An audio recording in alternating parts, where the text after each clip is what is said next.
Hi friends, welcome back to my channel. నేను మీ కుమారిని. ఈరోజు నేను అల్లం పచ్చిమిర్చి చట్నీ చేశాను.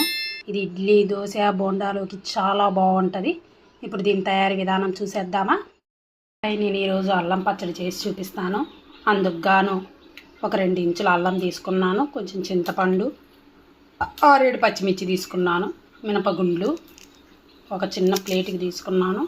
ఇదే కొలత మీద బెల్లం తీసుకున్నా, 5-6 వెల్లుల్లి తీసుకున్నాను. ఇప్పుడు స్టవ్ ఆన్ చేసి దాని మీద బాండీ పెట్టుకొని 1 స్పూన్ ఆయిల్ వేసుకున్నాను. మినప్పప్పు వేసుకున్నాను. ఆయిల్ వేడైన తర్వాత మినప్పప్పు కొంచెం దూరగా వేగనిద్దాము.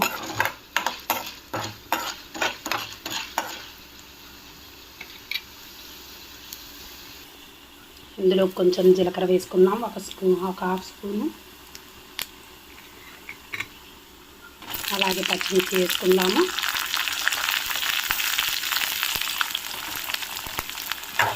కొంచెం దూరగా వేగనిద్దాం.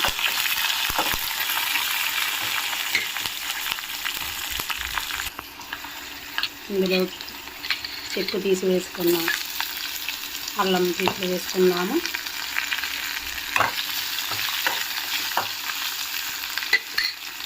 అలాగే చింతపండు కూడా వేసుకుందాము.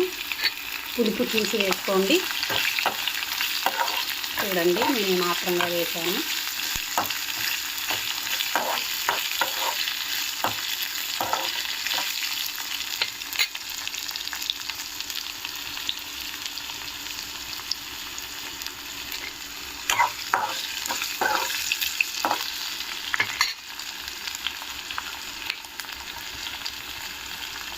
ఇందులోకి వెల్లుల్లి వేసుకుందాము.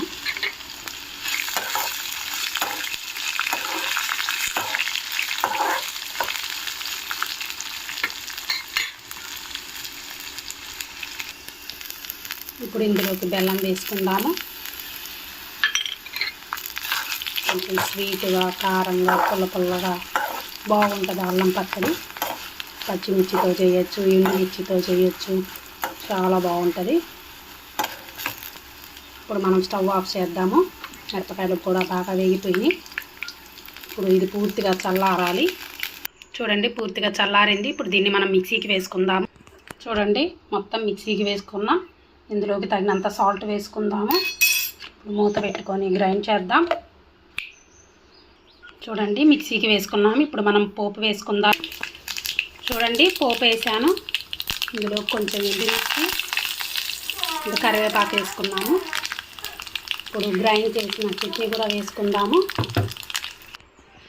చూడండి, మొత్తం మిక్స్ చేశాను.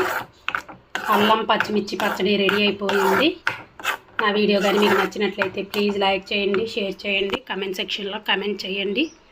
మరిన్ని వీడియోల కోసం నా ఛానల్ని సబ్స్క్రైబ్ చేయండి. Okay friends, thank you. Bye friends. Thanks for watching.